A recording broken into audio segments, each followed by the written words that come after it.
حالم از قلم نمرہ احمد۔ وہ پہلی پینٹنگ کے سامنے سے جلد ہی ہٹ گئی، البتہ اگلی کے سامنے ٹھہر گئی۔ لبوں پہ مسکراہٹ آئی۔ اشر نے دیکھا وہ آم کو نظر انداز کر کے خاص اور قدیم کے سامنے رکی تھی، کسی خوبصورت اور ذہین ہرنی کی طرح۔ تم اس کو جانتے ہو؟ اسرا نے اس کے قریب ہو کر سرگوشی کی تو اس نے چونک کر اسرا کو دیکھا اور پھر ذرا خجل سا ہوا۔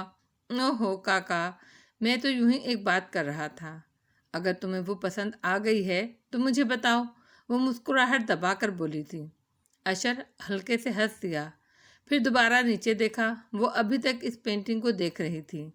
ویسے کون ہے یہ کاکا؟ اسرا نے شانے اچکا دیے۔ میں تو نہیں جانتی، تم خود پوچھ لو۔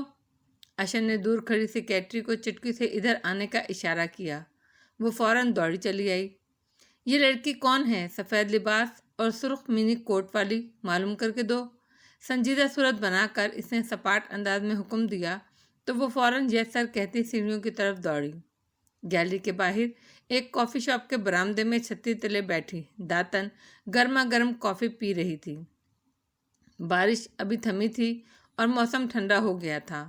ساتھ ہی وہ کان میں لگے ننھے ٹکڑے کو دبا کر کہہ رہی تھی، اور تمہیں کیا لگتا ہے تم اسرا سے ملاقات کر لو گی؟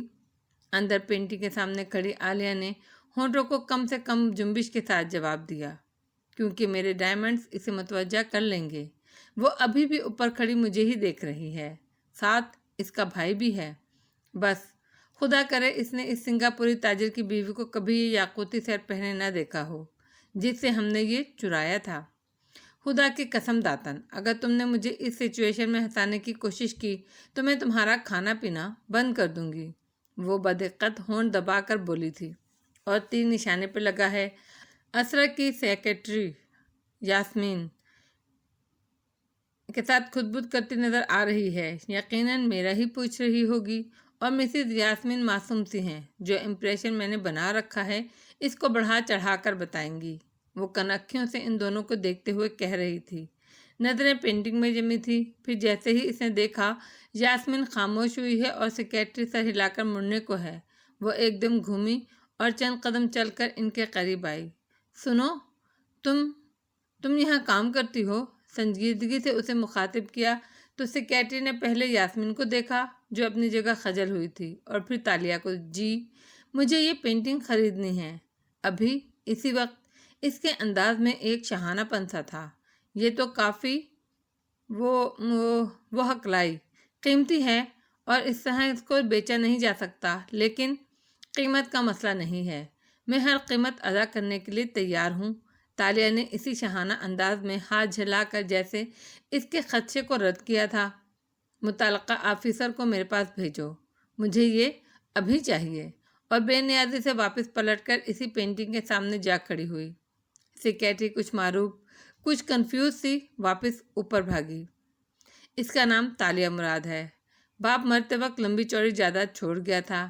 اس نے چند نامور کمپنیز میں انویسٹمنٹ کر رکھی ہے، ان شیئرز کی خرید و فروخت کے منافع سے کافی آسودہ زندگی گزار رہی ہے۔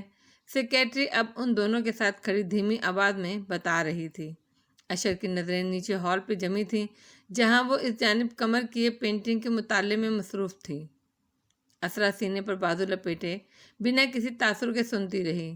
یہ ایک سوشلائسٹ ہے، ایسی عورتیں جو بے پناہ دولت ہونے کے باعث ہر وقت پارٹیز اور فنکشنز اٹینڈ کرنے میں گزارتی ہیں، مختلف چیریٹی ایونٹس میں بھاری ڈونیشن بھی دیتی رہتی ہیں، آرٹ کلیکٹر ہیں، اور میم وہ خنکاری، وہ اس پینٹنگ کو خریدنا چاہتی ہیں۔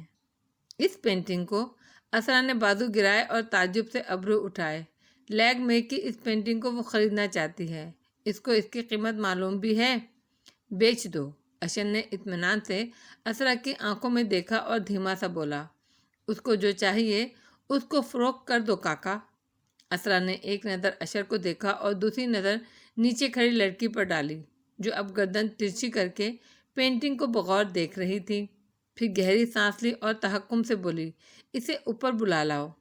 سیکریٹری نے جب تالیہ کے قریب آ کر یہ پیغام دیا تو وہ چونکی، پھر گھوم کر اوپر دیکھا۔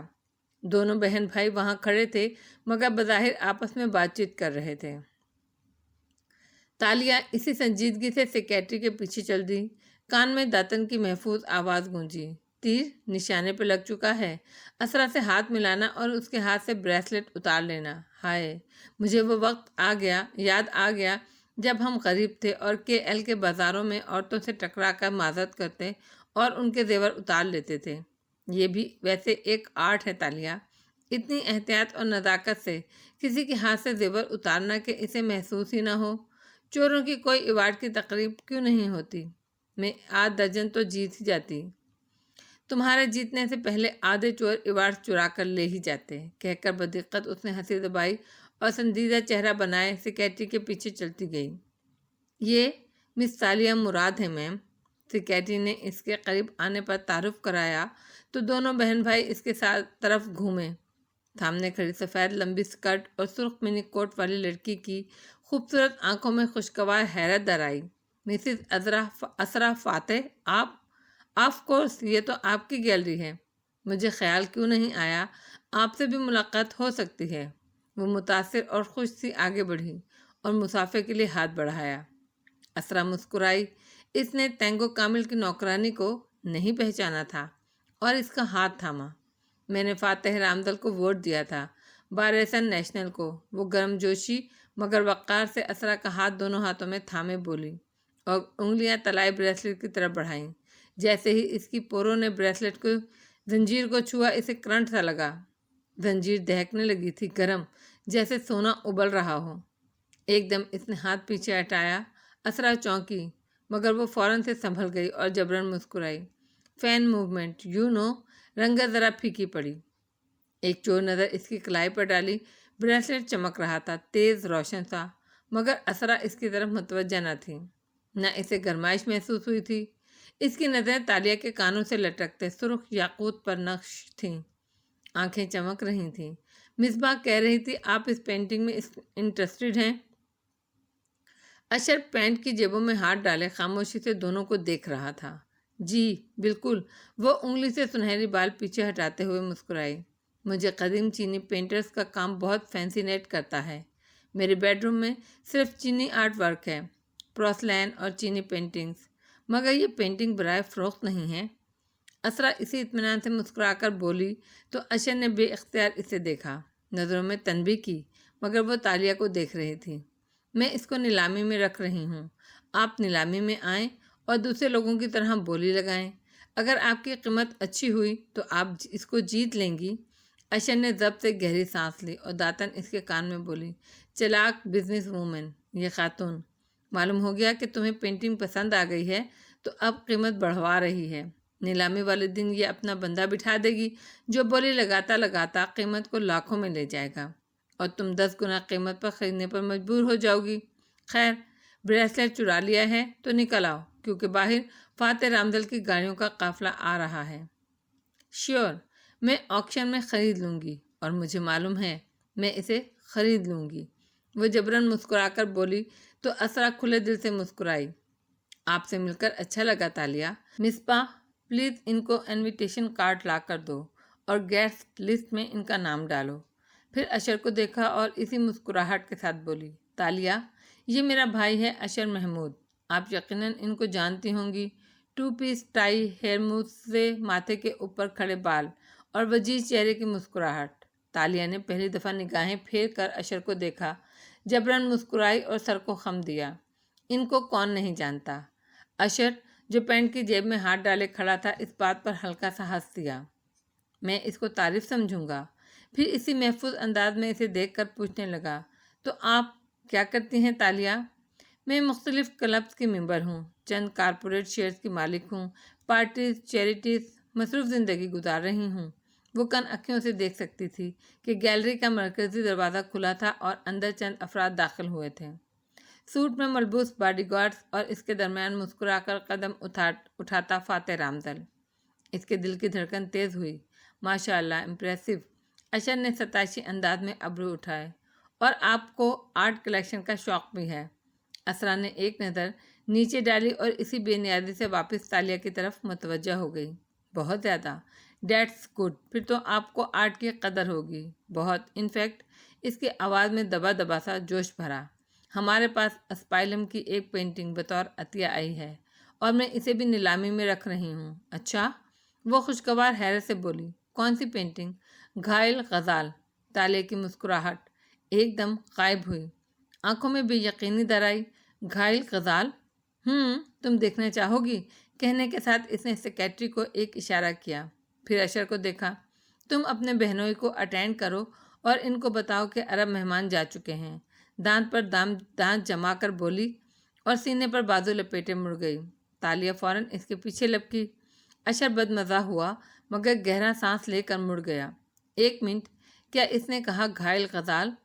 کافی شاپ میں بیٹھی داتن کان میں لگا آلہ دباتے ہوئے چونک کر بولی، مگر گھائل ہرن تو ہم نے اس عرب شہزادے کے جزیرے والے گھر سے چرایا تھا اور اس کی جگہ تمہاری بنائی گئی نقلی پینٹنگ رکھ دی تھی۔ وہ دبی آواز میں غیر آرام دہ سا بولی اور اسرا کے پیچھے چلتی گئی۔ ذہن میں چھکر چل رہے تھے۔ تالیہ، اصل گھائل غزال تو ہمارے پاس ہے، پھر مسز اسرا کو عرب مہمان نے نقلی پینٹنگ کیوں عطیہ دی؟ وہ داتن حق دق تھی۔ 1.5 سال سے اس عرب شہزادے نے پینٹنگ کی چوری کی رپورٹ نہیں کی تھی کیونکہ وہ اس کے باپ کی تھی، اور وہ یہ جانتے ہوئے بھی کہ وہ اصلی پینٹنگ چوری ہو چکی ہے باپ کی وجہ سے چپ رہا تھا۔ تو اب کیوں؟ تالیہ خاموشی سے اسرا کے ہمراہ آفس میں داخل ہوئی۔ سیکیورٹی کے 2 افسران وہاں کھڑے تھے اور پینٹنگ کو پیک کر رہے تھے۔ اسرا نے ان کو اشارہ کیا تو وہ اسے دوبارہ سے واپس نکال کر اس کے سامنے رکھنے لگے۔ واو! تالیہ مصنوعی ستائش سے کہتی قریب آئی اور جھک کر غور سے اسے دیکھا۔ یہ آپ کو عطیہ کی گئی ہے؟ ہاں، آپ کو اسپائلم کا کام پسند ہے نا؟ ریورس گلاس پینٹنگ میری پسندیدہ ہے مسز اسرا۔ وہ اسی طرح جھکی کھڑی آنکھیں چھوٹی کر کے باریک بینی سے پینٹنگ کا جائزہ لے رہی تھی۔ کان میں داتن بولی، یہ تمہاری والی ہے؟ تالیہ نے مثبت سا ہنکارا بھرا، پھر سیدھی ہوئی۔ آپ نے اس کو کسی ایکسپرٹ سے چیک کرایا؟ ہاں، ابھی کچھ دیر پہلے کروایا ہے۔ یہ اصلی ہے؟ اسرا مسکرا کر زور دے کر بولی تو تالیہ بھی ہنسی اور پھر سے اس مسکراہٹ سے اس نے پینٹنگ کو دیکھا۔ تالیہ، کوئی مسز اسرا کو اس کام کرنے کی کوشش کر رہا ہے۔ خیر، یہ ہمارا مسئلہ نہیں ہے۔ داتن نے اپنی فکر کو خود ہی رد کر دیا۔ تم بریسلٹ لے کر نکل آؤ بس۔ اوکے، میں چلتی ہوں اب۔ وہ مسکرا کر مصافحہ کرنے آگے بڑھی تو دیکھا اس کے ہاتھ کے قریب آتے ہی بریسلٹ کا سونا چمکنے لگا ہے۔ تالیہ کا دل بیٹھنے لگا۔ بس واجبی سا اس سے ہاتھ ملا کر واپس کھینچ لیا۔ چمک مان پڑ گئی جیسے بریسلٹ ٹھنڈا پڑ گیا ہو۔ اچھا لگا آپ سے مل کر تالیہ، آکشن میں ملاقات ہوگی۔ اسرا خوش نظر آ رہی تھی۔ وقار سے ایک ہاتھ بڑھا کر تالیہ کے کندھے کو دبایا تو وہ پھیکا سا مسکرا دی۔ تبھی دروازہ کھلا تو تالیہ کا دل دھڑکا، البتہ وہ مڑی نہیں۔ میں لیٹ ہو گیا، چلے گئے وہ صاحب؟ وہ بے نیازی اور خوشگوار موڈ میں کہتا اندر داخل ہوا۔ گارڈز باہر ہی رک گئے تھے اور اس کے ساتھ صرف اشر اندر آیا تھا۔ آتے ہی ساتھ اس نے ادھر ادھر گردن گھمائی تو یہ ہے ان کا عطیہ۔ میز کے کنارے وہ رکا اور ایک بے نیازی نظر اس پینٹنگ پر ڈالی۔ کیا قصور تھا اس بیچارے جانور کا جو اس کو زخمی حالت میں پینٹ کرنا ضروری تھا؟ وہ افسوس سے چچ چچ کر کے بولا تھا۔ اسرا نے اسے گھورا مگر جب بولی تو آواز کافی شائستہ تھی۔ یہ ہماری نیلامی کی سب سے قیمتی پینٹنگ ہوگی۔ ایک تو میں یہ سمجھنے سے قاصر ہوں کہ لوگ ایک کینوس کے ٹکڑے پر اتنا پیسہ کیوں لٹاتے ہیں، جبکہ کروڑوں انسان بھوک کا شکار ہیں، پڑھ نہیں سکتے، اچھے کپڑے نہیں پہن سکتے، اور وہ بے رحمی سے پینٹنگ کو دیکھ کر تبصرہ کر رہا تھا۔ وہ ہنوز رخ موڑے کھڑی تھی۔ اسی لیے بھائی کاکا کی آپشن کا ایک بڑا حصہ چیریٹی میں جائے گا۔ اشر نے نرمی سے اسے ٹوکا۔ فاتح نے ہنوز گردن جھکائے پینٹنگ کو دیکھتے ہوئے شانے جھٹکے۔ واقعی دیٹس گڈ اسرا۔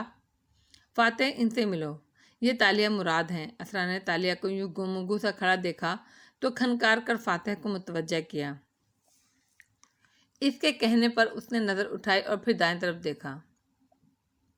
وہاں سنہری بالوں والی دراز قد لڑکی کھڑی تھی، کاندھوں پر سرخ منی کوٹ پہنے، سفید پاؤں تک آتے لباس والی تالیہ نے نظریں اٹھائیں۔ دونوں کی نگاہ ملی۔ اشر فوراً سے بولا، تالیہ ایک معروف سوشلسٹ ہیں، ایک وسیع وراثت کی مالک، مختلف چیریٹیز اور آرٹ کلیکشن میں حصہ لیتی ہیں، ہماری چیریٹی کے مستقبل کی ایک بڑی ڈونر بننے والی ہیں۔ اچھا، وہ تالیہ کو دیکھ کر سادگی سے مسکرایا۔ سو آپ کیا کرتی ہیں تاشا؟ تالیہ، اسرا نے ہلکے سے تصحیح کی مگر وہ متوجہ نہیں تھا۔ تالیہ نے بدقت لب کھولے۔ میں ایک کمپنی میں شیئر ہولڈر ہوں، سلیپنگ پارٹنر، اور مختلف چیریٹیز میں ڈونیٹ کرتی رہتی ہوں۔ مگر یہ تو آپ کے ماں باپ کا پیسہ ہے نا، وراثتی دولت، اس کو خرچ کرنا کوئی بڑی بات نہیں ہے۔ آپ خود کیا کرتی ہیں؟ آپ کے کیا ٹیلنٹس ہیں؟ کیا کامیابی ہیں؟ وہ سنجیدگی سے بولا تھا۔ تالیہ کے سارے الفاظ ختم ہو گئے، گلا سوکھنے لگا۔ میں سوشلائزنگ اور مطلب تم کچھ نہیں کرتی تاشا، کچھ بھی نہیں۔ وہ متعجب ہوا تھا، اتنا تیز بولتا تھا کہ سامنے والے کو جواب کا موقع ہی نہیں ملتا تھا۔ کوئی زندگی میں بڑے گولز، بڑے خواب کچھ نہیں ہیں تمہارے؟ Too bad. انسان کو ایسے ہی اپنی زندگی ضائع نہیں کرنی چاہیے۔ اسرا نے بے اختیار ماتھا چھوا مگر وہ اب اشر کی طرف متوجہ تھا۔ تم ایک کام کرو، میرے ساتھ آفس میں آؤ، میں چلتی ہوں، وہ کہہ کر جلدی سے مڑ گئی اور باہر نکل آئی۔ گیلری میں آ کر چند گہرے سانس لیے۔ رنگت بے رنگ پڑی تھی، دل عجیب سی کیفیت کا شکار تھا۔ بار بار کنپٹی کو چھوتی، کبھی گردن پر ہاتھ رکھتی۔ فاتح کے ملازم گیلری میں گروہ کی صورت کھڑے تھے۔ وہ گیلری میں چلتی گئی، آنکھوں میں نمی در آئی تھی۔ رونے کا دل چاہ رہا تھا۔ کن اکھیوں سے اس نے دیکھا کہ ملازموں کے گروہ میں سے ایک شخص نے مڑ کر اسے دیکھا اور پھر اس کے پیچھے آیا۔ وہ پرواہ کیے بنا چلتی رہی۔ بات سنیں، وہ الجھی ہوئی آواز میں اس کے پیچھے آ کر بولا تو وہ بادل ناخواستہ رکی اور پلٹی۔ وہ کوٹ اور شرٹ میں ملبوس ایک عام شکل و صورت کا ملے نوجوان تھا۔ اس کا چہرہ دیکھ کر وہ چونکی۔ یہ وہی ہے خواب والا، میں، فاتح اور یہ، ہم تینوں کے سر پر ہما تھا مگر ظاہر نہیں کیا، اور رکھائی سے بولی، آپ کون؟ میں فاتح صاحب کا باڈی مین ہوں۔ اس دن تینگو کامل کے گھر آئے تھے، اصل میں وہ میری جاب کا پہلا دن تھا۔ پہلا دن کوئی نہیں بھولتا، میں نے آپ کو وہاں دیکھا تھا، ہے نا؟ وہ الجھن اور ذرا جوش سے کہہ رہا تھا۔ آپ تینگو کامل کی ملازمہ ہیں نا؟ تالیہ اپنی جگہ سن کھڑی رہ گئی۔ آپ کے بال فرق تھے اور حلیہ بھی، مگر آپ وہی ہیں، ہے نا؟ اس دن آپ نوکرانی کیوں بنی ہوئی تھیں؟ اس کے انداز میں سادگی اور تعجب تھا۔ تالیہ کی رنگت گلابی پڑنے لگی۔ کوالالمپور سے چند گھنٹے کی مسافت پر ملاکا شہر میں ایک قدیم قلعہ واقع تھا۔ اس کی دیواریں گدلی اور خستہ حال تھیں۔ ایک اندرونی دیوار کے کونے میں چند الفاظ کھدے نظر آتے تھے، جیسے صدیوں پہلے کسی نے ہاتھ سے دیوار کے گارے میں نوکیلی شے سے لکھے ہوں، جو گارا سوکھنے پر وہاں امر ہو گئے تھے۔ وہ قدیم جاوی رسم الخط میں لکھی ایک طویل نظم تھی، جس کے پہلے دو مصرے بدقت پڑے جا رہے تھے۔ تاشا کی یاد میں، وہ جو شہزادیوں جیسی تھی، اور اس نے ایک غلام سے شادی کی تھی اور اس کو آزاد کر دیا۔ اگلے الفاظ دیوار کی کالک اور میل میں چھپ سے گئے تھے۔ باب نمبر 3، شکار باز۔ اس نے دیکھا گھنا جنگل ہے، اونچے درخت، جھاڑیاں، کہیں بلندی کہیں نشیب، اور وہ دونوں بھاگتے چلے جا رہے تھے۔ تیز سانس لینے کی آوازیں، ہانپتے ہوئے بار بار گردن موڑ کر پیچھے دیکھنا اور اندھا دھند دوڑنا۔ وہ خود کو واضح دیکھ سکتی تھی، الجھے بکھرے آدھے بندھے سنہرے بال، چہرے پر مٹی اور زخموں کے نشان، ڈھیلا ڈھالا سا لباس پہنے وہ بھاگتی جا رہی تھی۔ کتوں کے بھونکنے اور غرانے کی آوازیں تعاقب کر رہی تھیں۔ کوئی اس کے ساتھ بھاگ رہا تھا، وہ بھی بار بار گردن گھما کر تعاقب کرنے والوں کو دیکھتا تھا۔ پھر ایک دم وہ رک گئی، جھک کر گہری گہری سانس لینے لگی۔ وہ جو چند قدم آگے نکل گیا تھا واپس مڑا۔ چے تالیہ، رکیں گی تو ان کا شکار بن جائیں گی، دوڑیے۔ وہ اس کے کاندھے کے پیچھے گھبراہٹ سے کچھ دیکھتا تھا۔ نہیں، اس نے پھولتی سانسوں کے درمیان دائیں بائیں گردن ہلائی۔ ان کے پاس شکاری کتے ہیں، تالیہ نہیں بھاگے گی، وہ کہتے ہوئے دائیں طرف بڑھی۔ چند قدم اٹھائے، آوازیں قریب آ رہی تھیں۔ چے تالیہ، آپ کیا کر رہی ہیں؟ تالیہ اور ایڈم میں یہی فرق ہے، تم ایڈم شکار بن کر سوچتے ہو، میں شکار باز بن کر سوچتی ہوں۔ وہ ادھر ادھر جھاڑیوں میں ہاتھ مار رہی تھی۔ اگر میں شکاری ہوتی تو تالیہ اور ایڈم کو کیسے ڈھونڈتی؟ کیسے؟ دو چیزیں ہوتی ہیں شکاری کتوں کے پاس جن سے وہ شکار کو پکڑتے ہیں۔ اس نے جھاڑیوں میں کچھ تلاش کرتے انگلیوں کی وی بنا کر پیچھے دکھائی۔ ان کی رفتار اور سونگھنے کی حس وہ دھنکنے کی طرح چلتے تنفس کے درمیان رک رک کر کہہ رہی تھی، رفتار اتنی تیز ہوگی جتنا تیز مالک چل سکتا ہے۔ اس نے کتے کی زنجیر تھام رکھی ہوتی ہے۔ شکاری کتوں کو زنجیر کے بغیر کوئی نہیں جنگل میں لاتا، اور اس کا مالک اتنا تیز نہیں ہے۔ کتوں کو ہم تک پہنچنے میں وقت لگے گا۔ ہمیں کتوں سے زیادہ نہیں، اس کے مالک سے تیز بھاگنا ہے۔ کتے کی بھونکنے کی آوازیں ہر پل قریب آ رہی تھیں، اور دوسری چیز اس کی حس شامہ۔ اس نے دمے کے مریض کی طرح سینے پر ہاتھ رکھ کر سانس لیتے ہوئے کہا، سونگھنے کی خوشبو۔ پھر چند پتے توڑے، کھینچے، کالی مرچ کا پودا، اور وہ دیکھو، بازو لمبا کر کے درختوں کی طرف اشارہ کیا۔ وہ شہتوت کا درخت، منگ گندو، انڈین شہتوت۔ ان کی خوشبو کتوں کے لیے ناقابل برداشت ہوتی ہے۔ وہ اس بو کا تعاقب نہیں کرتے۔ ان کو خود پہ مل لو ایڈم، ہم شکاریوں سے اور کسی طرح سے نہیں بھاگ سکتے۔ یہ سب آپ کو کس نے بتایا چیتالیہ؟ وہ دم بخود کھڑا تھا۔ تالیہ نے زرد چہرہ اٹھا کر نقاہت سے اسے دیکھا۔ کسی نے نہیں، میں خود شکار باز ہوں بے وقوف۔ وہ کہہ کر درخت کی طرف بڑھی۔ کتوں کے بھونکنے اور غرانے کی آوازیں بلند ہو چکی تھیں۔ وہ قریب تھے، بہت قریب۔ آپ تینگل کامل کی ملازمہ ہیں نا؟ تالیہ مراد اپنی جگہ بالکل سن کھڑی رہ گئی۔ آپ کے بال فرق تھے اور حلیہ بھی، مگر آپ وہی ہیں نا؟ اس دن آپ نوکرانی کیوں بنی ہوئی تھیں؟ اس کے انداز میں سادگی اور تعجب تھا۔ تالیہ کی رنگت گلابی پڑنے لگی۔ ایک لمحے کو وہ اپنی جگہ منجمد ہو گئی۔ شل، ساکت، پھر داتن کی آواز کان کے آرے سے چنگاڑی، یا اللہ، یہ کون ہے؟ اس نے کیسے پہچانا؟ تالیہ بھاگو یہاں سے، میں کار گیلری کے دروازے تک لاتی ہوں۔ مگر وہ لمحہ گزر گیا اور ہرنی جیسی آنکھوں والی لڑکی نے لب بھینچ لیے، بھویں اکٹھی کی اور 4-5 قدم قریب آئی، یہاں تک کہ وہ ایڈم کے عین مقابل آ کھڑی ہوئی۔ سوری، مجھے سنائی نہیں دیا، کیا کہا آپ نے؟ ہر عادی جھوٹے کی طرح اس نے جواب سوچنے کے لیے وقت حاصل کیا۔ میں کہہ رہا تھا اس دن فاتح صاحب کے ساتھ آپ کی طرف آیا تھا۔ آپ تینگو کامل کی ملازمہ ہیں نا؟ وہ پلا کسی ڈر جھجک کے سادگی سے پوچھے گیا۔ عام سے چینی نقوش کا نوجوان، اور اس کی سادگی۔ تالیہ کے ماتھے پر بل پڑے۔ کون ہو تم؟ وان فاتح کے ملازم؟ جی میں۔ ادھر آؤ تم۔ اس نے ایک دم چہرہ غصے سے لال بھبوکا کر کے چٹکی بجا کر باڈی گارڈز کو اشارہ کیا جو اسرا کے آفس کے سامنے کھڑے تھے۔ پولیٹیکل سیکریٹری نے سب دیکھا تو چونک گیا۔ ایڈم کے سامنے کھڑی طرح دار امیر سی لڑکی غصے سے اسے بلا رہی تھی۔ وہ پریشانی سے سر دوڑا۔ کیا مسز فاتح اس طرح گیلری آئے مہمانوں کی بےعزتی کرتی ہیں؟ سوری میم، کیا ہوا؟ میں ابھی مسز اسرا کی چیریٹی کے لیے ایک بڑی ڈونیشن کی کمنٹمنٹ کر آئی ہوں، اور باہر کھڑا یہ باڈی مین مجھے روک کر کہتا ہے کہ تمہاری شکل ایک بدصورت قریب ملازمہ جیسی ہے۔ اللہ اللہ، اس نے ہونٹ گول کر کے سانس باہر نکالا۔ اپنے ہاتھوں سے چہرے پر پنکھا جھلا، جیسے ایک دم اس کا شوگر لیول لو ہو رہا ہو۔ ایڈم کا دماغ بھگ سے اڑ گیا۔ شرشندر سا ہو کر اس نے سیکریٹری کو دیکھا۔ نہیں، میں نے یہ نہیں کہا، میں تو کہہ رہا تھا کہ تینگو کامل۔ یہ کیا چیز پال رکھی ہے مسز اسرا نے؟ ہاں؟ وہ نزاکت بھرے غصے سے چلائی۔ کیا مجھ سے کوئی غلطی ہوئی تھی جو اس طرح میری توہین کی جا رہی ہے؟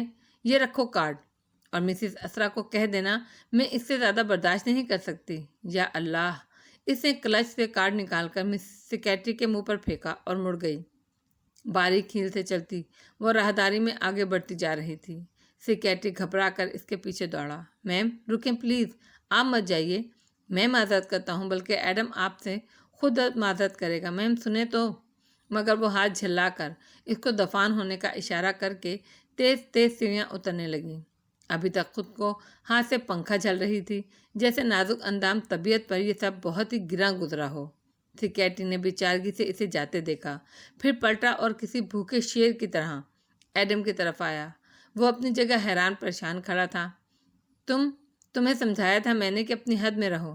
نہیں سر، میں نے ان کی شکل کا تو نہیں کہا۔ یا اللہ، میں تو کہہ رہا تھا اس دن وہ ان کی ملازمہ تھیں، اور اب بکواس بند کرو۔